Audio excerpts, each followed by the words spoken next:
Today is a big day for the physics department and for MIT. Professor Frank Wilczek was sharing the Nobel Prize of Physics for his seminal work when he was a graduate student on quantum chromodynamics. We are now ready to tackle the normal modes in continuous mediums, and I will do that starting first with a string which is fixed at both ends. So one way you could do that is you can go back to the results of last lecture when we had capital N beats, and you can make n go to infinity. And the shapes that you get for your continuous media for the strings when they're fixed at both ends are sinusoidal motions. This would be the first harmonic, the lowest frequency, and then you get higher harmonics with higher frequencies. The question now is, what are those normal mode frequencies for those continuum media? And I will derive these today, I will derive these normal mode frequencies using a different approach than the n go to infinity route. And I find the same result, of course. So imagine that I have a string here, and the tension is T, and the mass per unit length is mu. And I wiggle one side, and I generate in there a wave. So I move this up and down with angular frequency omega, and I do that with an amplitude A. I will then generate waves, whereby this is what we call in physics the wavelength. That is the distance that the disturbance travels in one oscillation time. If I call this the positive direction, this wave will propagate with speed v in that direction, and we know what v is.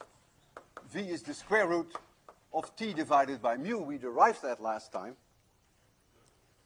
And so y as a function of x and t, y being in this direction, x being in this direction, is then an amplitude A times the sine, or if you wish, a cosine, that's fine with me, times 2 pi divided by lambda times x minus vt.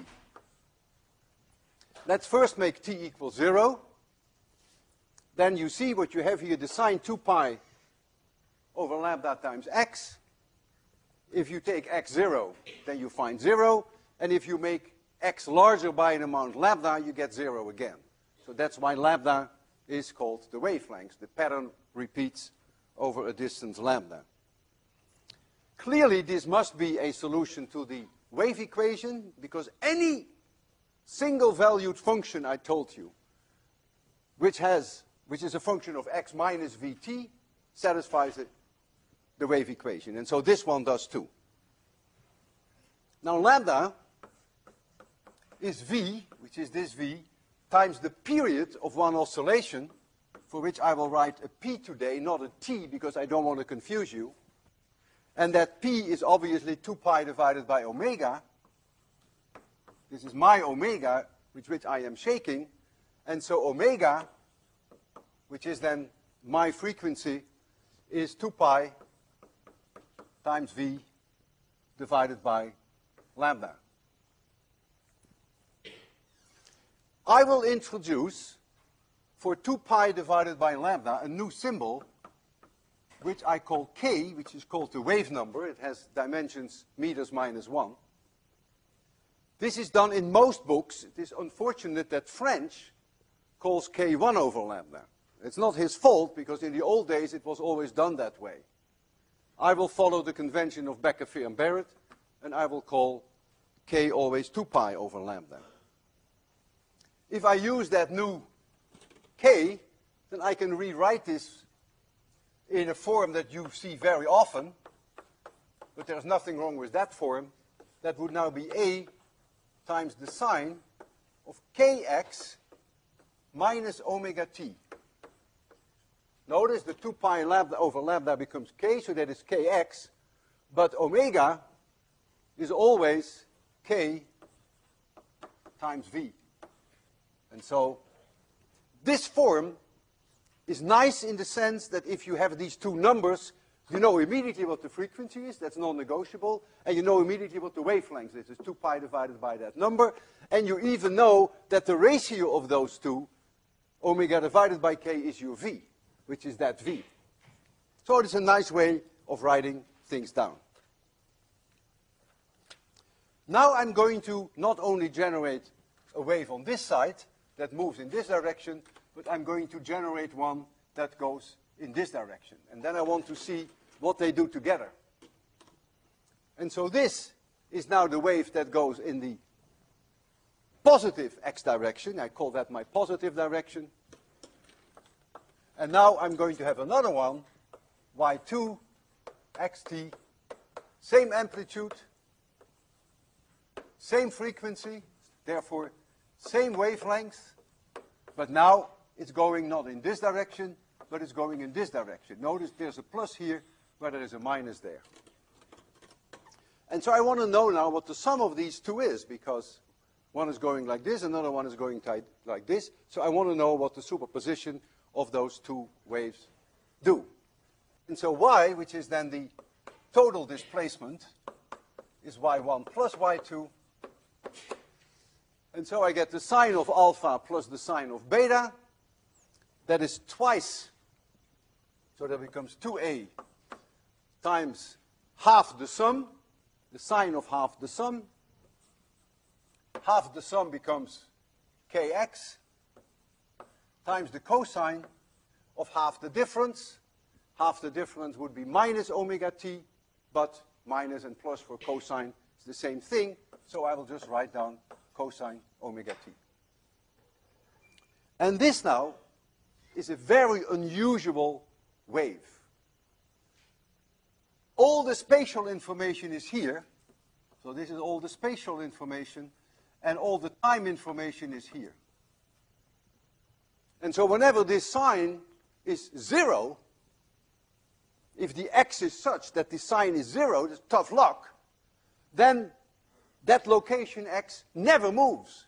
The cosine omega t could never make it move. It always stands still. We call those nodes, and I will show you, of course, some examples. This has a name, a very nice name. It's called a standing wave. Whereas those that I have there, we call traveling waves. Now, I'm going to make the string fixed at this end, and fixed at this end, well, I may shake it a little bit here. You will see a demonstration of that. And now, at this x equals 0, and at this x equals L, I now have boundary conditions that I have to meet.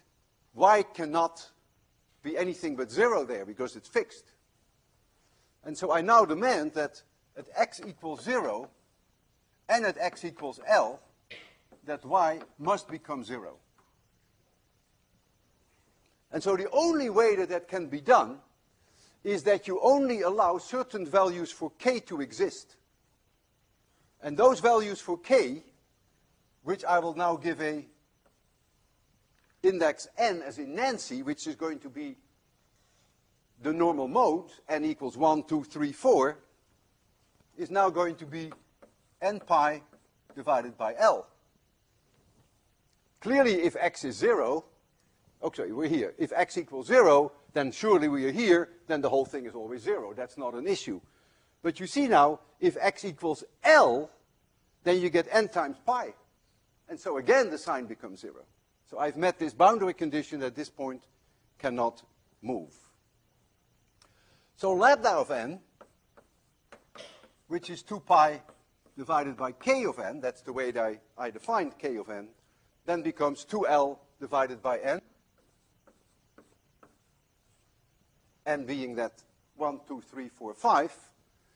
Omega n, which is always k of n times v, therefore becomes n pi v over L.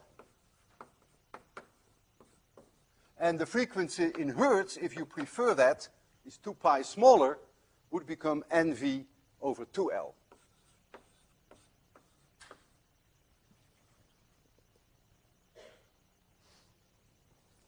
And so what are you going to see when you plot this function, this standing wave function? Well, depends on the n number. Let's take n equals 1. And so the length is L. If you plot that sinusoid for n equals 1, it looks like this. And then the cosine term will make it do this. That's the task of this cosine term. The sine term is just this thing, which would then have an amplitude that could be different, of course, for the different modes, but it would be this amplitude that you see here.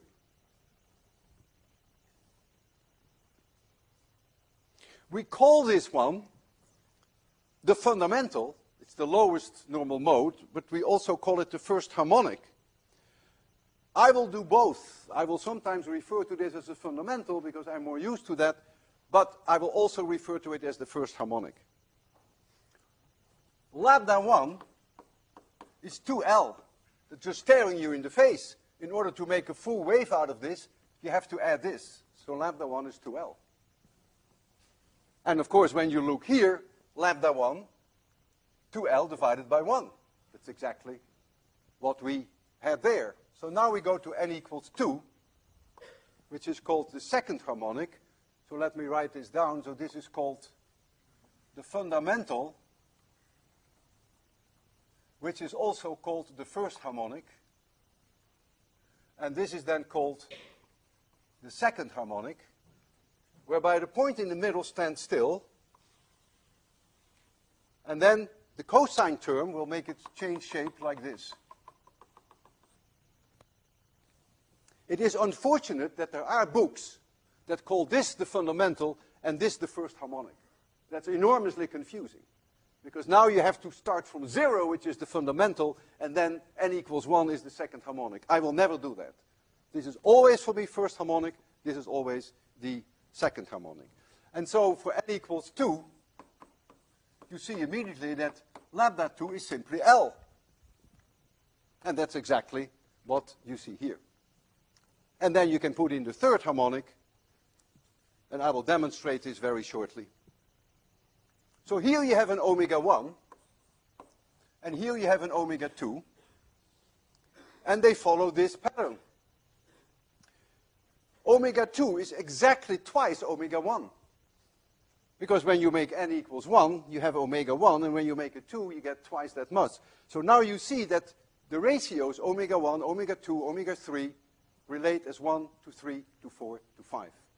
And so you can also write down here then that omega n is n times omega 1, and therefore that f of n, which is the frequency in hertz, is also n times f1. So it's very easy to think in terms of the series of these harmonics. They're also sometimes called overtones.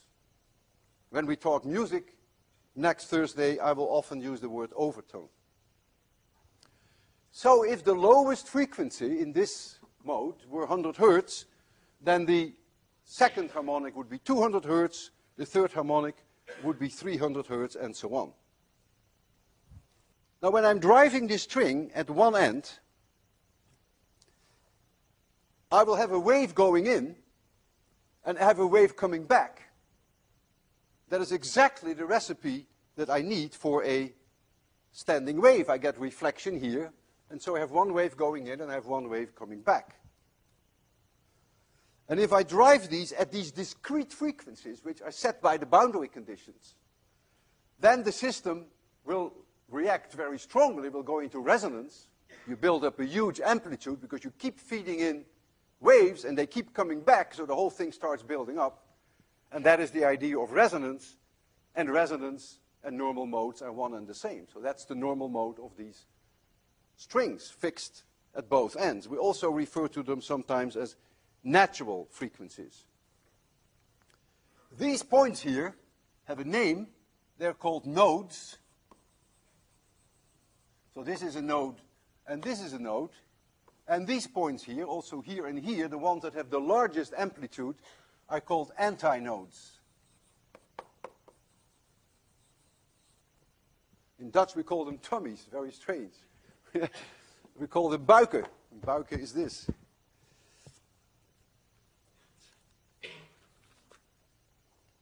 So the boundary condition leads to discrete values of the resonance frequencies.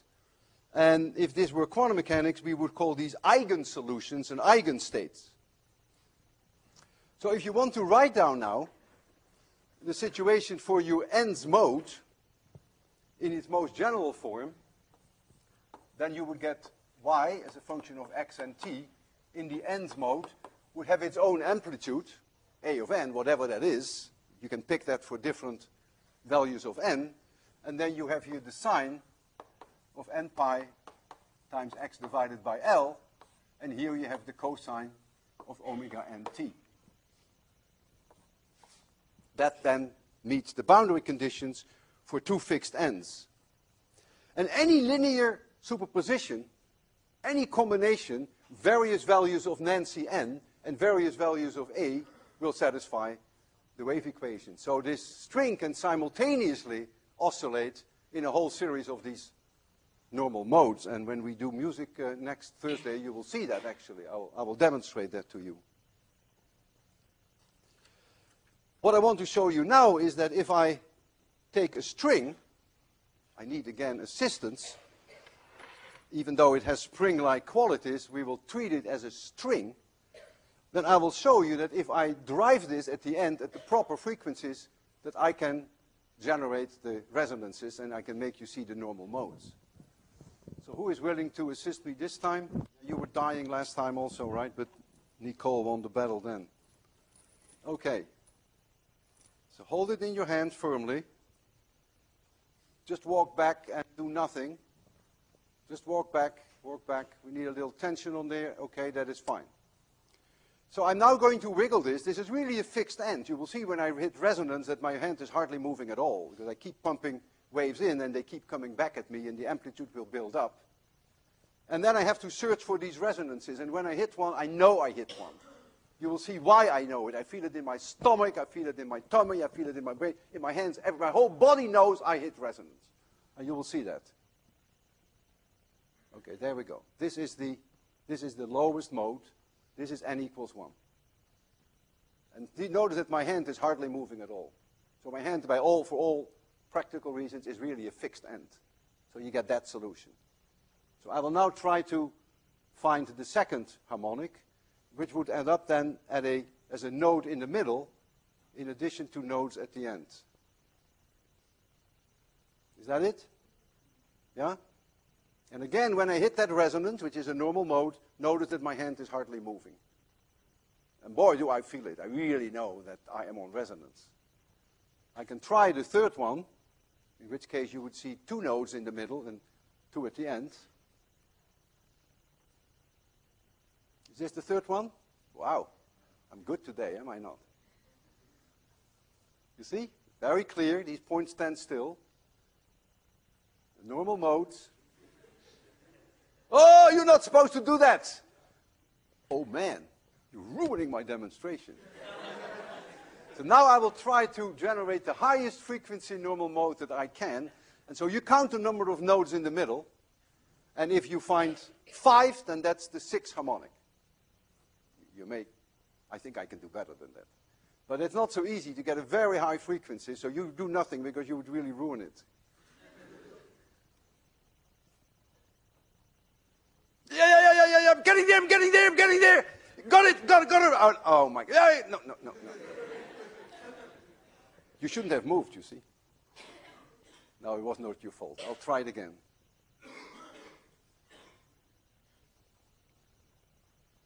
I got another resonance. Count, please count. How many did you see? 5. I counted 12 nodes in the middle. What is your name? Oh.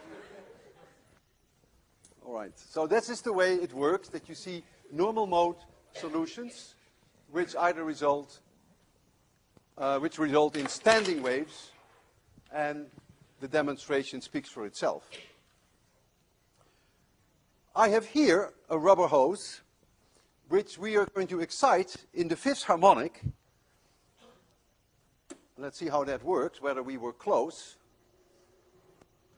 If anyone touches the table there, then the tension changes, and immediately, of course, the resonance frequency changes, because the resonance frequency, notice, has this V in it.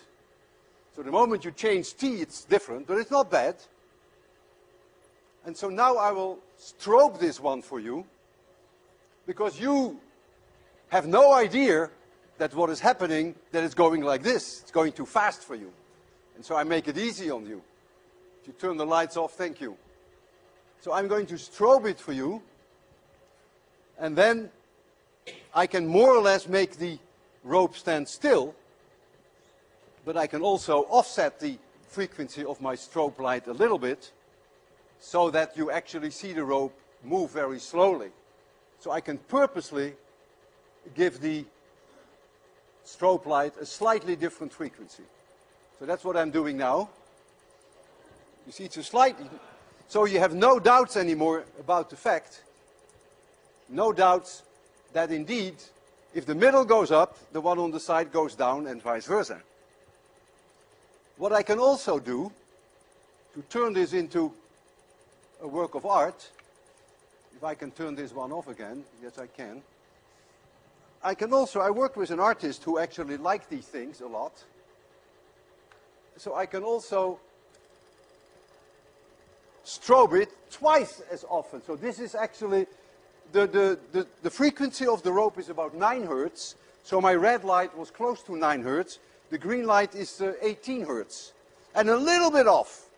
So now you see it twice per oscillation. Of course, to make it really wonderful, to make it very sexy, I can do them both simultaneously. So now you see the red one doing its own thing, and the green one doing its thing. And what I find interesting, it may not work for you, but there are moments occasionally that the red exactly overlaps with the green. When that happens, I see white light. Let's see whether we can have a case like that. It can only... Yeah, there was it, at the bottom. Did you see it? It's white. It's really amazing. And again, at the top. All right. So, we can have some light again.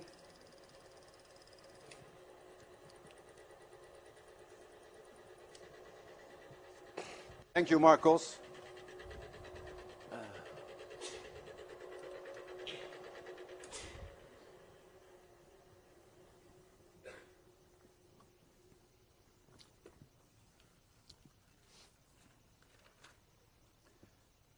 I can now do the same thing for sound. These were transverse waves, but there is nothing wrong with doing the same thing for sound, in which case you would have a tube which has a certain length L, say it's closed on both sides for now, and I can now generate in there pressure waves, make the air column oscillate, and the air particles in the lowest mode, all I have to do is what is here in the y direction, that is a transverse position, I now have to offset the molecules of the air in the x direction. So this is the x direction, and the direction in which they move is in the x direction. But the displacement I will call psi, how much they displace from equilibrium.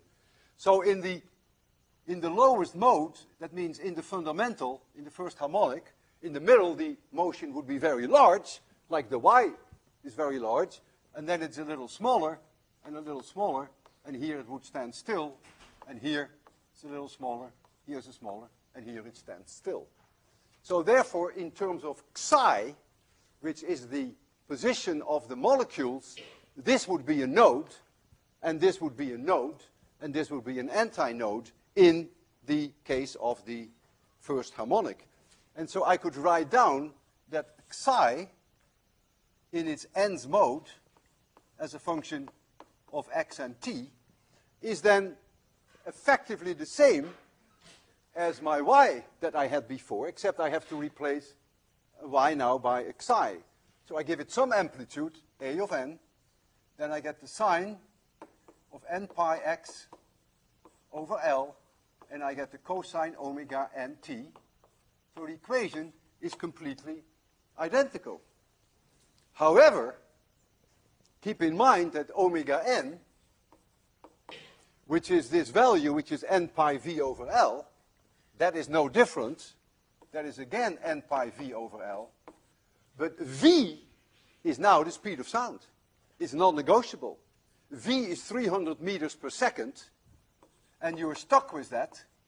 And that has major consequences, as I will show you Thursday, for the design of wind instruments. Whereas with string instruments, you can manipulate V, and you can change T and mu. You can make the tension in the strings larger or smaller. You do not have such an option with wind instrument. The only thing you can play with is L. So this is the approximate speed of sound.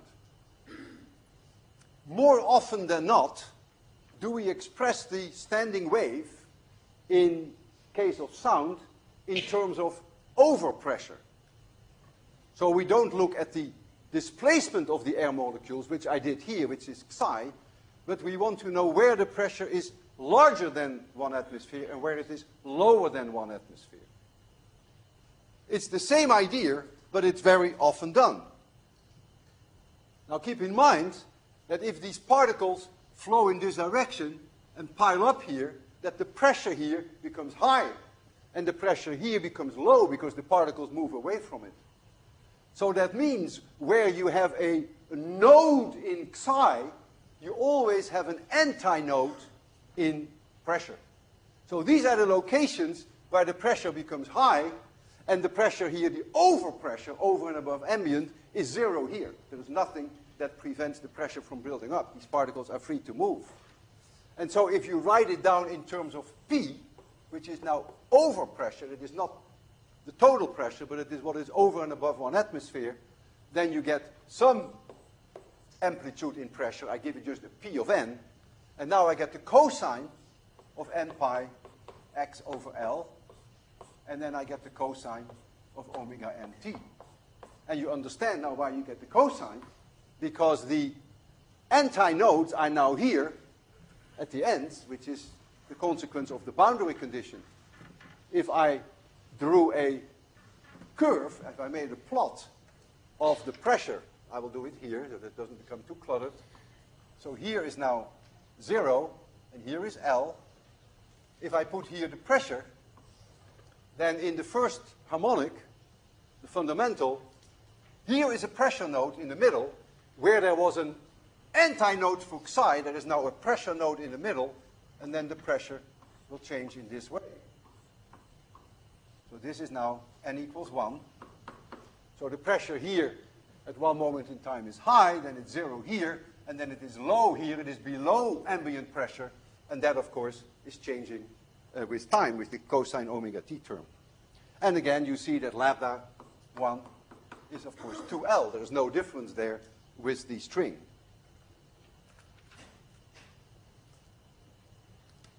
I can demonstrate this to you in really a very, very nice way. I have here a tube which is closed at both ends. And so here it is. But in one end, I have a piston. And so I can change the length L. You'll see in a minute why I like to change that length L. We're going to drive the inside with a microphone. So here is a microphone. And we're going to do that with a frequency. We really wanted to do 803 hertz. But 803 hertz has a rather long wavelength. I wanted to have it shorter, so I do it 3 times 803. So the frequency is 3 times 803 in your honor, which is 2409 hertz. And so the wavelength lambda, which is V divided by the frequency, that's correct. The wavelength lambda equals V divided by the frequency is then very roughly 14 centimeters. So that gives you an idea. It's about this much. In here, we have a microphone that we can move in and out, and a microphone measures pressure. So it has a membrane, and so it's sensitive for pressure. And this microphone is connected to a loudspeaker, so you can hear it. We also show it to you, the signal of the microphone. We will show it to you as we record it on an oscilloscope. If I put the microphone at a pressure node, you hear no sound. And if I move it to an antinode, you will hear sound.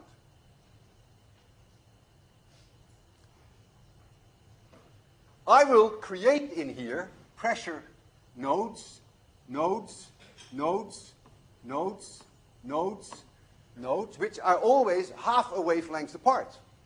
Think about that, why that is. You see here, the nodes are half a wavelength apart. The same will be true for sound. I'm then going to put this microphone somewhere at a node that we all agree you hear almost no sound and we see no signal from the oscilloscope.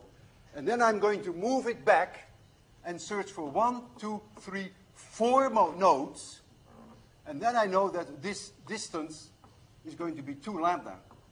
And I have therefore measured lambda. And the amazing thing is, which actually surprised me, that you can do that to an accuracy of about 1 millimeter. It is so enormously clear when you are at a node that if you move your mic by 1 millimeter, you can really see that you're no longer at the node. So we will know lambda probably to 1 millimeter accuracy. Once we know that, the speed of sound is lambda times f. But we know what f is. That's known to one part in, we couldn't be off by more than 1 hertz. So that's very well known. And so we now have a measurement of the speed of sound. High degree of accuracy, we measure the speed of sound. And so we catch 3 birds with 1 stone. First of all, I can show you the nodes and the antinodes, so you see how they build up there. And then, at the same time, we can measure the speed of sound. The only reason why we make this end movable is that as I move it and bring the mic first at a node, I can make sure that the length is just at resonance. And so that's just my beginning to make sure that the node is as close to 0 as it possibly can be. And so if we now get the image up there, and then I think we are going to get the light situation like this, and going to turn on the sound. Here is the sound. I can turn up the volume so that you can hear it better. Is the scope connected, Marcos? Oh yeah, of course, thank you. I didn't connect the microphone yet. It has a switch. Okay, let me first move the, oh, it's awful. This is 2409 hertz, by the way. I'll turn it down a little. Is that better? Okay. So let's first move it around. Let's first bring it to a node. Boy, that's nothing left anymore, right? And now I'm going to change L. Okay. I think this is, I cannot do much better. So what L is not very important. I set L so that I think the system is at resonance in a mode that you can calculate if you know how many nodes there are. So I'm going to search for a, oh, here you see the antinodes, by the way. You see that? I'm moving it in now. I'm moving it further that way. And here you get to another node. You see that? Isn't that wonderful? And I go again to an antinode. And here comes another node. And this node I'm going to measure, the position. I have a ruler in there. And the ruler gives me the position of the mic. And this one is 52.8. So 52.8 centimeters is this position here somewhere. And I can put a mark here for you, not that it will help you very much, because my accuracy is 1 millimeter, and this is a very crude way. So now I'm going to pull it back. You're going to see an antinode, and you hear it. A little bit more sound. And you're going to see a node, that's number 1. This is node number 2. Node number 3. Node number 4. And I'm going to look,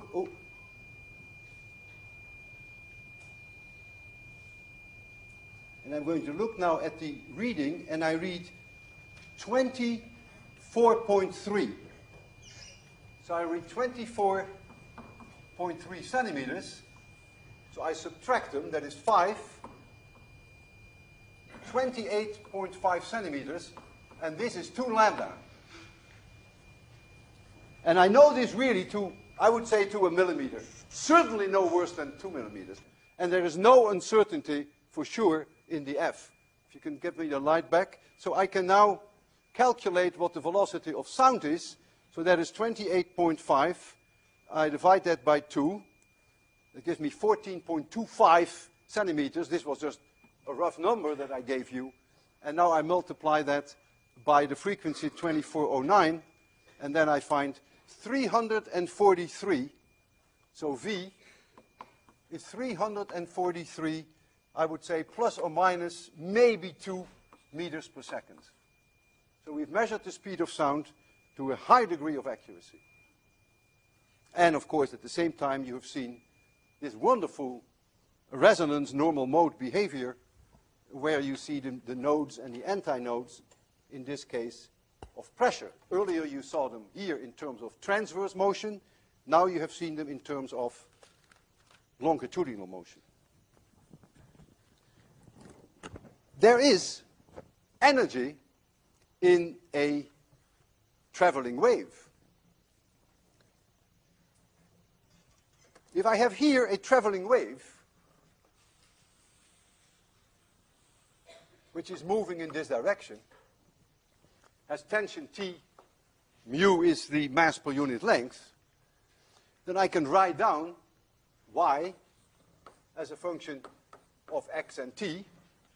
I can give it a certain amplitude, a, times the sine.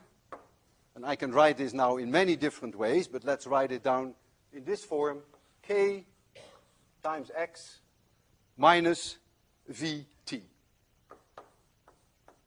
And we know this v, that v, let's call it v squared, is t divided by mu. So this is a traveling wave that goes into the plus x direction. Is any matter moving in the plus x direction? No.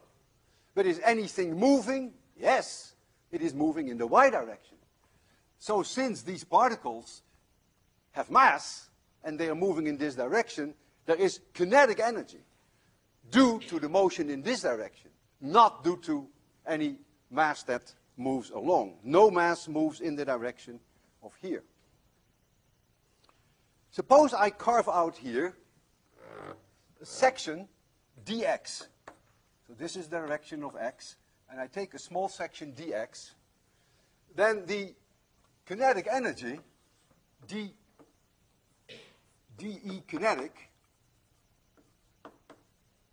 tiny little bit of kinetic energy, is 1/2 times the mass dm times the velocity in the y direction squared. That is 801, right? Kinetic energy is 1/2 mv squared. Never confuse this v with that v. That is the velocity of propagation. This is the velocity of the string in this direction. So I can write this down.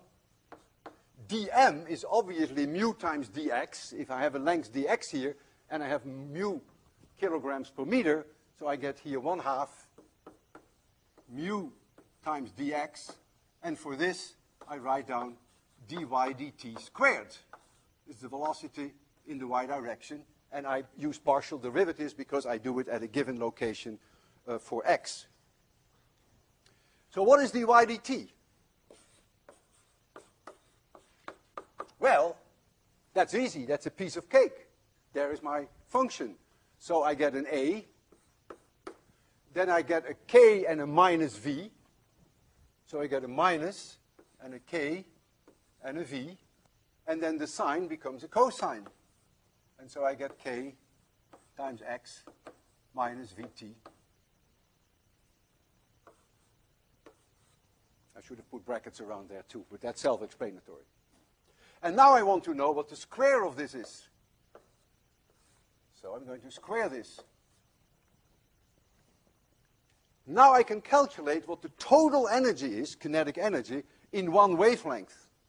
All I have to do is integrate now from 0 to lambda to get the total energy in one wavelength. So I'm going to do that. I'm going to write down here now E kinetic. Now follow me closely. I have a half. I have a mu. And then I get the dy dt squared, so I get an a squared. I get a k squared. I get a v squared. And then I get the integral from 0 to lambda of this function, cosine k x minus vt. And then I have my dx, which is this dx.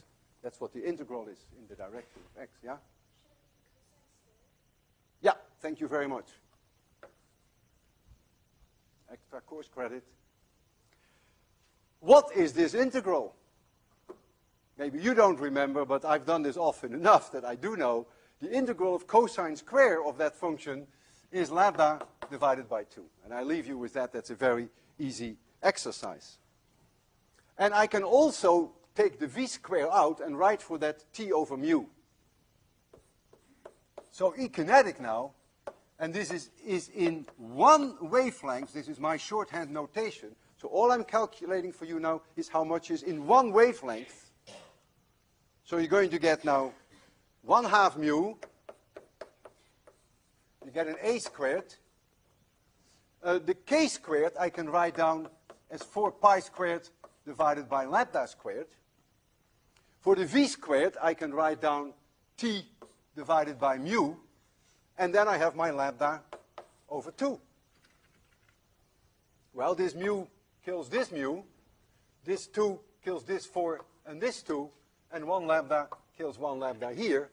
So now I have the final result that E kinetic in one wavelength equals a squared times pi squared times t divided by lambda.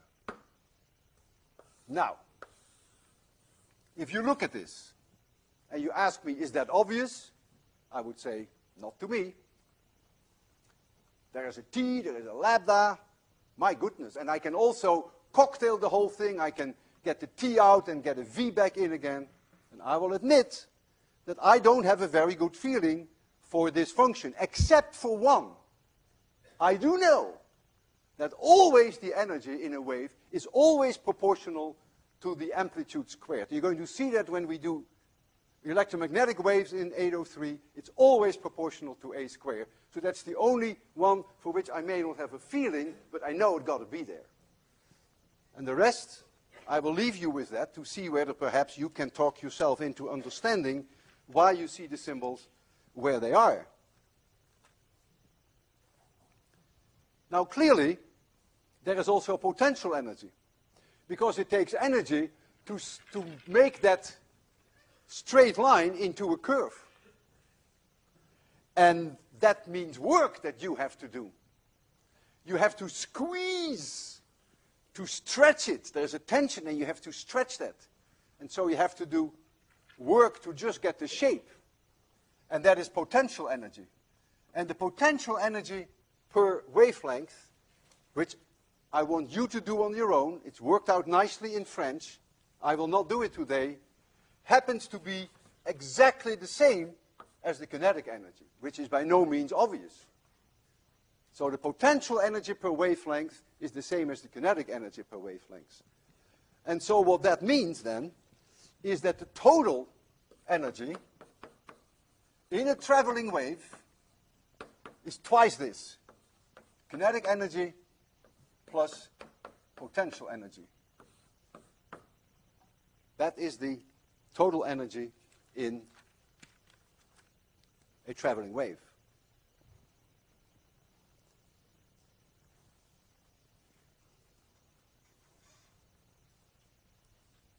I can now make you see, in a nice way, an energy balance to compare traveling waves with a standing wave. If I have a standing wave,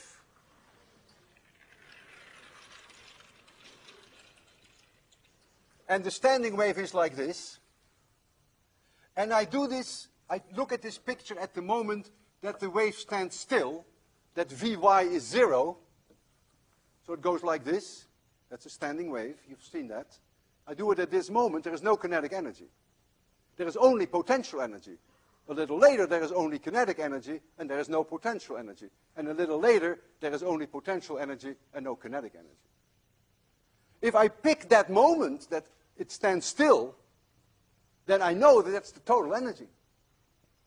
Because it's only potential, but it is the total. In other words, for a standing wave, if this has an amplitude A, it must be the same potential energy as you have in a traveling wave. Because it's simply due to the fact of the shape. It has nothing to do anymore with motion. So for a standing wave, E total must be that number.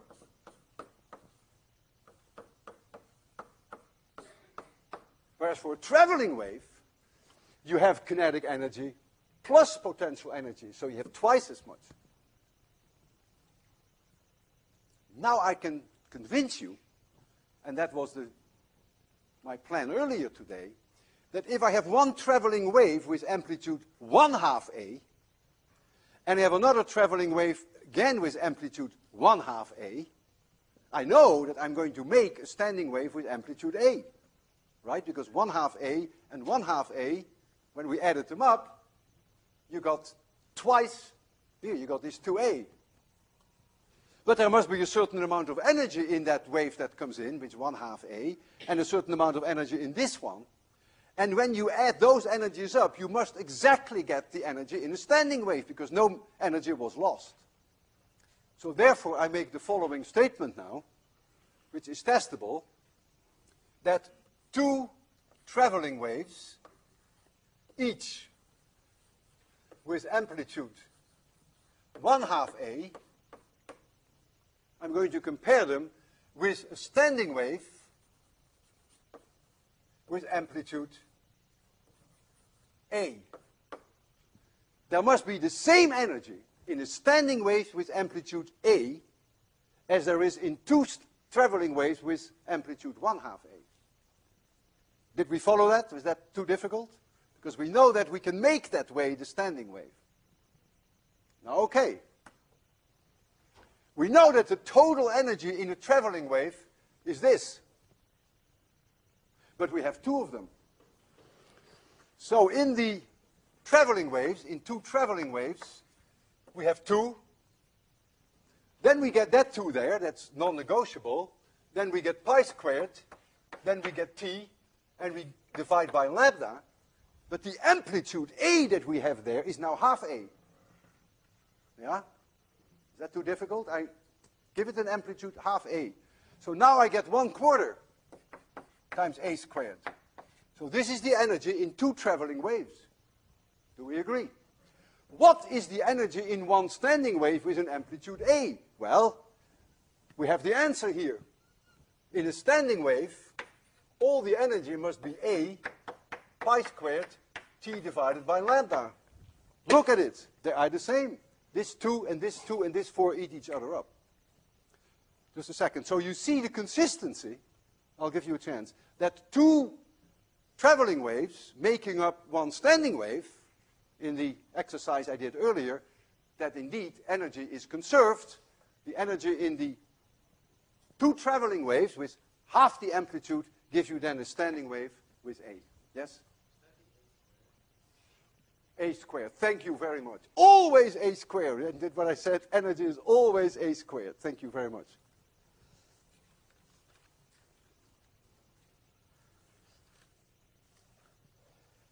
If I generate traveling waves, I, Walter Lewin, start shaking strings, or some other instrument is making traveling waves, then there is an energy flow in the direction of propagation. Because these wavelengths keep moving, these waves, and so there's an energy flow. There is no mass flowing. Oh, there's energy flowing. The mass is only doing this. And so therefore, if I generate a certain amount of energy, then I need power to do that. Namely, power is energy per unit time.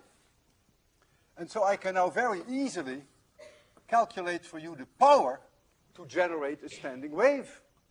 That is utterly trivial, because the energy in the standing wave is 2 a squared pi squared t divided by lambda, and all I have to do now is to divide it by the time that it takes me to generate one oscillation.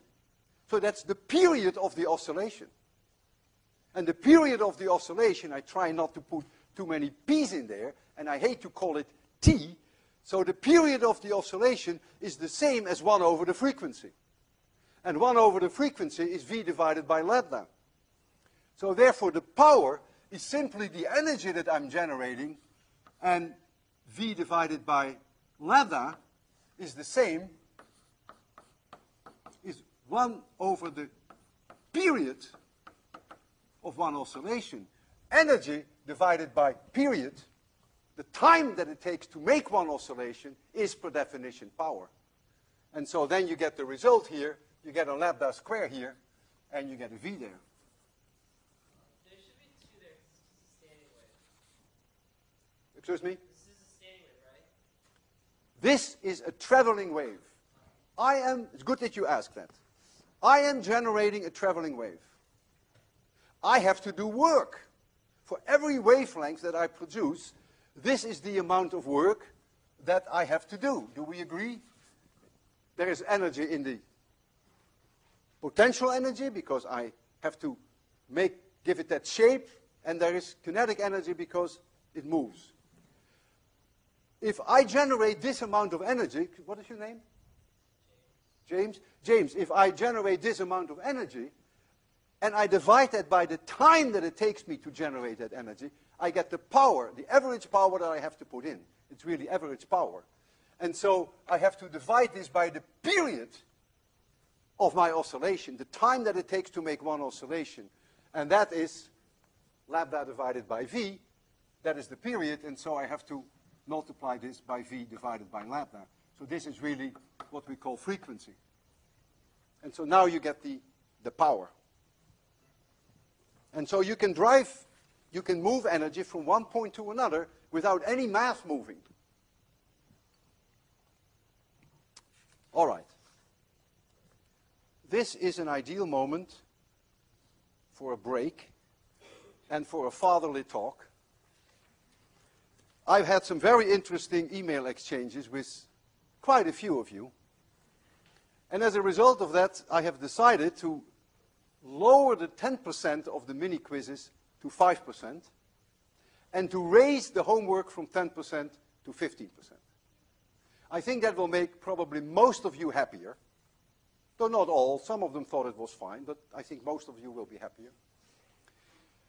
And I will make that change this afternoon on the website, so you will see that reflected when you look tomorrow morning.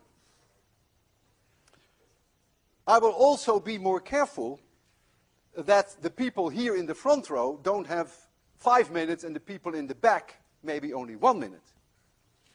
And so therefore, I will make sure that each one of you from now on has the same amount of time.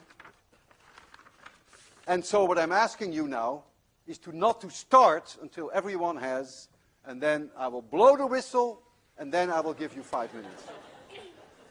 So if you start handing this out. Okay. I'm now going to change the boundary conditions, which is something that you will need very much for your problem set. Here is a string, mu1, v1, and here is a string, mu2, v2, and obviously they are at the same tension, one string.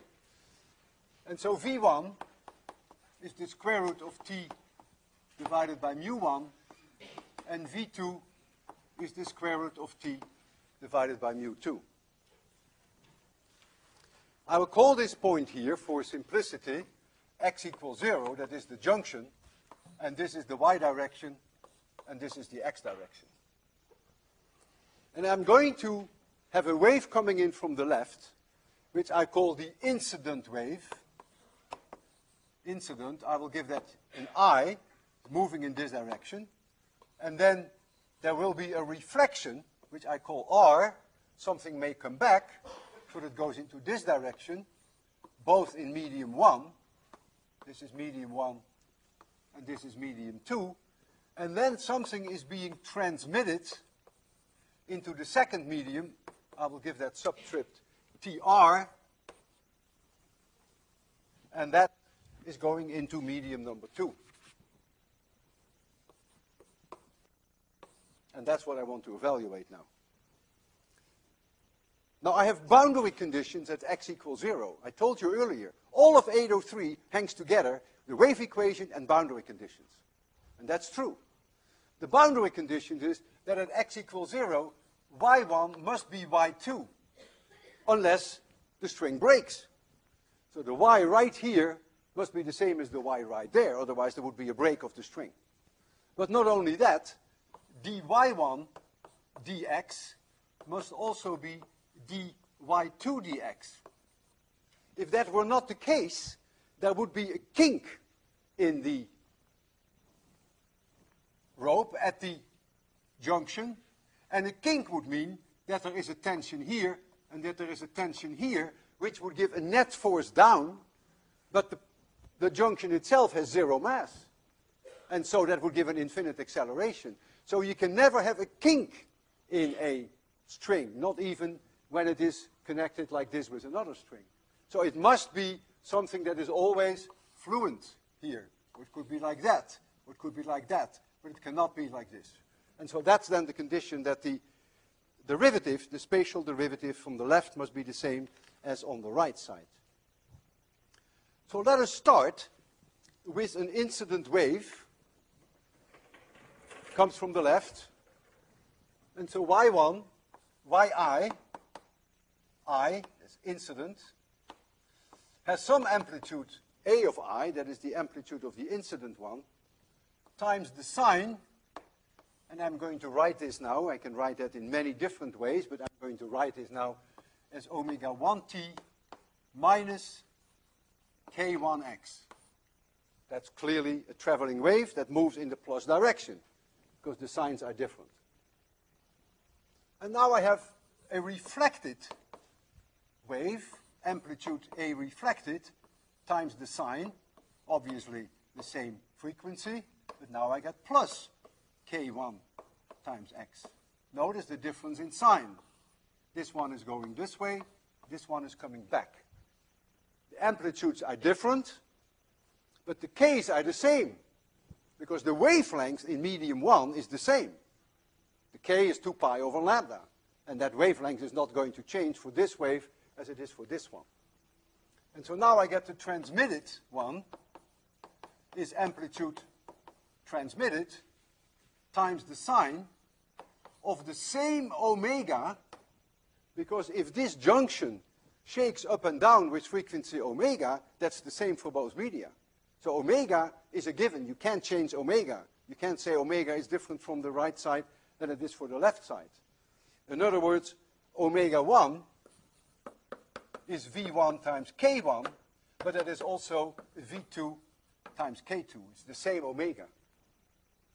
And so I get here minus k2 times x. So this goes into the second medium. The minus sign indicates that's going in this direction, but the k2 is different because the speed is different, because v2 is different from v1. And so with the same frequency, I get a different value for k.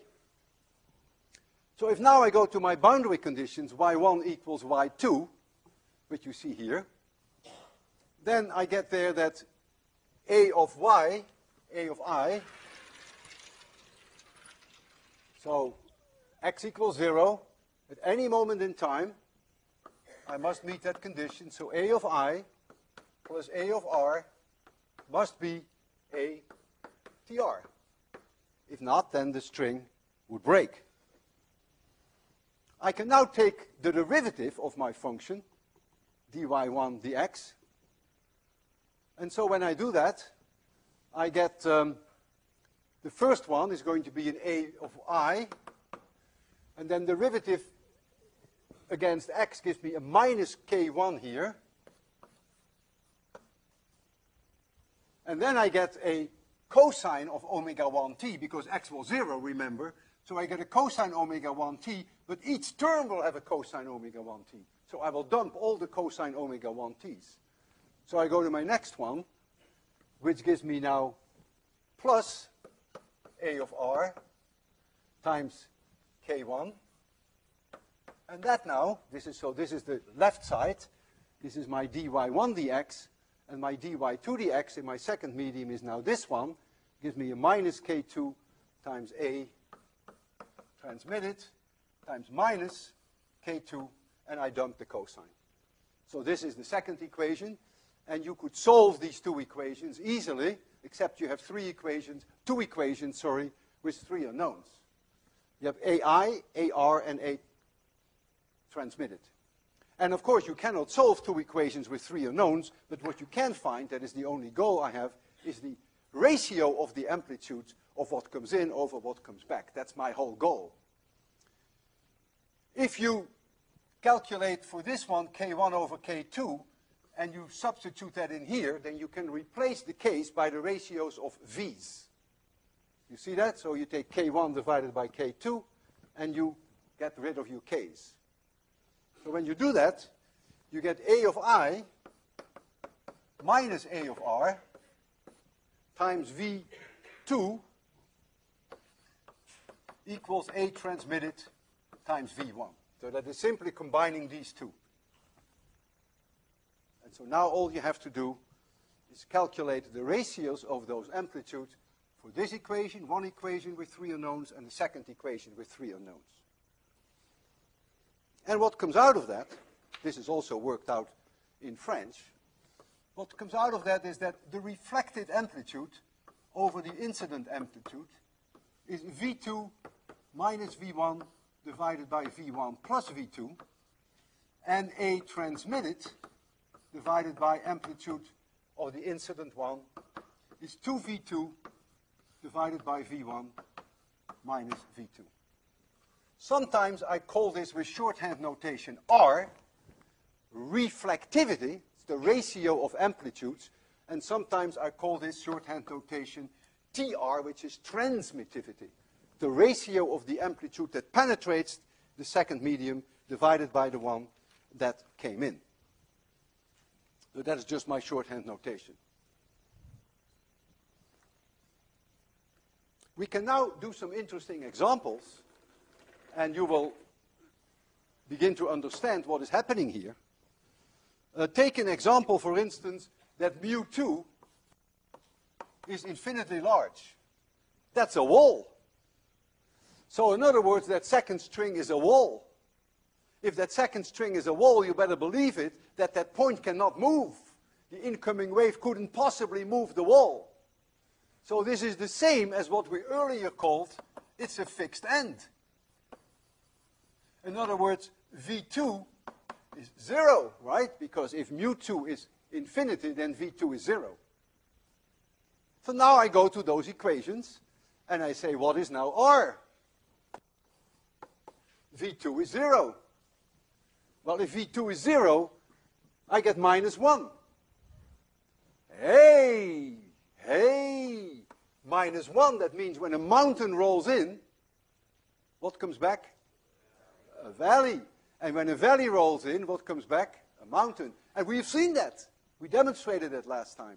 A fixed end. And what do you think TR is going to be? What do you think it's going to be? 0. Nothing goes through. And look at it. If V2 goes to 0, TR is 0. So aren't we happy? Take now an example that V1 is smaller than V2. In other words, mu1 is larger than mu2. When we have a case like that, notice that R is always larger than 0. If V1 is smaller than V2, this is a speed now, this is always larger than 0.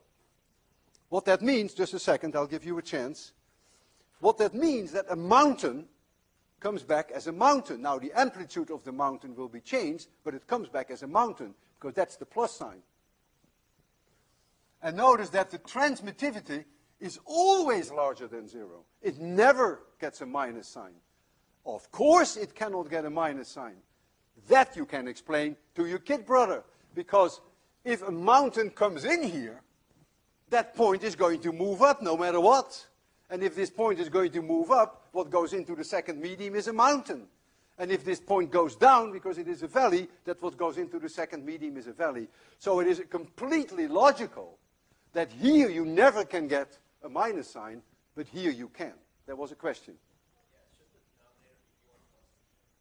Thank you very much. My goodness. Oh. Yes. V1 plus V2. Thank you very much. Thank you very much.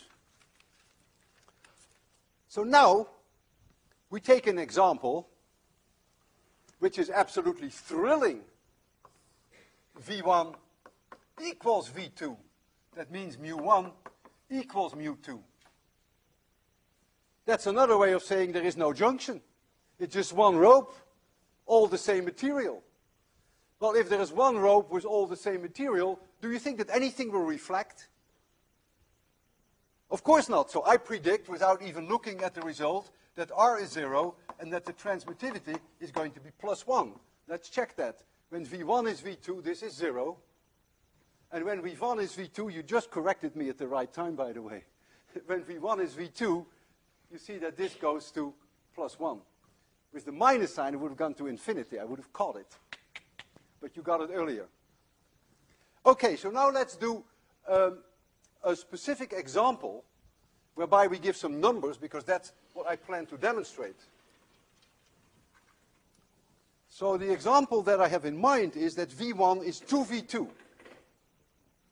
So V1 is 2V2. In other words, mu1 is 1/2 mu2. If I put that in that equation, I find that R equals -1/3, and I find that the transmittivity is +2/3. That's just a matter of sticking those numbers in.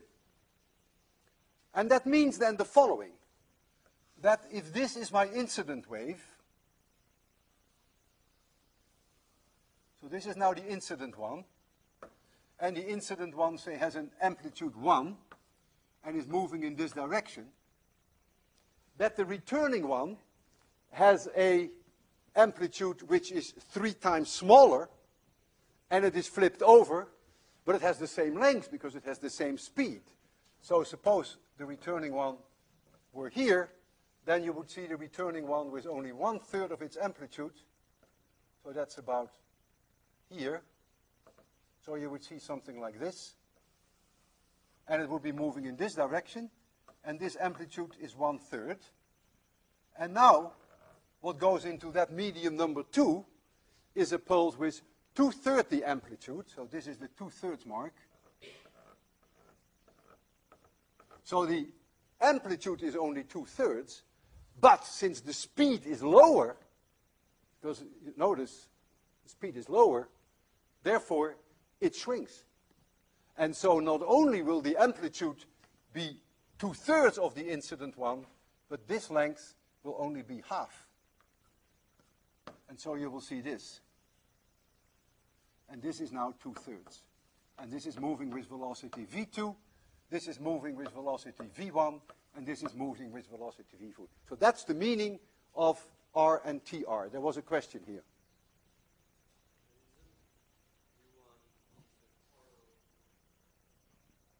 mu1, v1 is 2v2, then mu1 is 1/2 mu2. Is that wrong?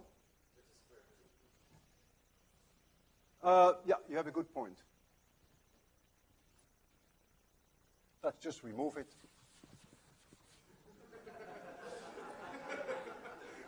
Okay now? Thank you. So this now I want to demonstrate.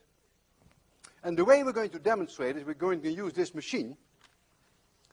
And this machine allows me, this has a medium here, whereby the speed is twice as high as the speed here. I'm going to generate here a mountain, and the mountain will go into that medium, and the first thing I want you to notice is that as it enters this medium, where the speed is lower, the speed is higher here than there, I want you to see two things. That first of all, the mountain goes through as a mountain. Whatever goes through must always have the same polarity. If a mountain comes in, a mountain goes through. So look at two things. The mountain remains a mountain, and it will shrink. And then later we will look at the reflection. Okay? So here, oh, we have to make it completely dark, don't we, for this? Yeah, I think that's more romantic. Yeah, that's what they like, yeah. Okay, so I'm going to generate here a mountain as fast as I can. The speed here is larger than the speed over there, and you will see that the pulse shrinks, but the mountain remains a mountain. You ready for that? Did you see that the mountain remains a mountain? And did you see that it shrinks? I need some light because I think I broke something, yeah. No problem, fixed. Okay, now we want to do something else. Now I want you to see that when I drive in a mountain, that a mountain goes through, but the valley comes back. And the valley that comes back has the same length as the incident one. That is the -1/3, remember? So the valley is very shallow, but the mountain will come back as a valley when it hits this point here. So you have already seen that the mountain goes through as a mountain. You have already seen that the pulse gets shorter. And now you are going to see that when it hits this point, that the reflection will be -1/3, so the mountain will come back as a valley. You ready for this? And there it comes. Could you see it, that it came back as a valley? Shall I try again? You see, the speed is very high. That's the problem. So it's very hard to see. I'll try it once more. Yeah, I could see that the mountain came back as a valley. In fact, what would happen if I drive a mountain in from this end? What would come back, a mountain or a valley? So if I do it from that end, the mountain returns as a valley. If I do it from this end, the mountain must return as a mountain. Shall we take a look at that?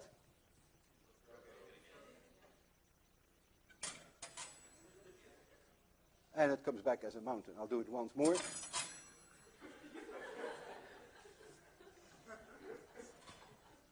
I think I broke that one too, yeah. Boy. I only have one problem. And that problem is going to be your problem. And that is the following. I would like to explore now the possibility that mu2 is going to be 0. That means V2 is become infinitely high. If mu2 is 0, there is nothing here. It means there is tension on the rope, but there is nothing here. It's empty. We call that an open end. So imagine in your head that something is holding it tight. The end can move freely. That's no problem, but there is no mass there. Remember, it was like the massless string and the rod. So now, in this case, which is really an open end, there is nothing in medium 2. I can now go to my equation and ask what R is.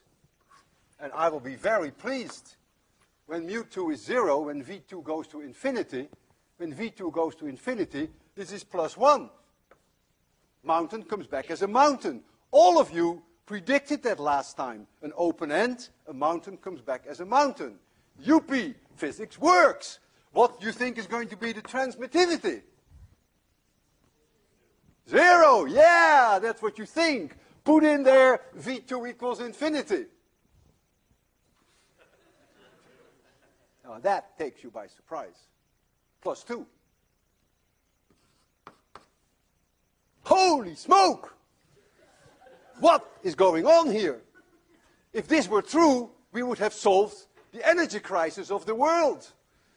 Because a pulse comes in, and the whole pulse comes back, everything that went in comes back, mountain comes back as a mountain, but there is something in addition that goes into nothing. I want you to think about this, and you may not be able to sleep tonight. And if you can't, it is not my fault. It's the fault of physics. See you next time.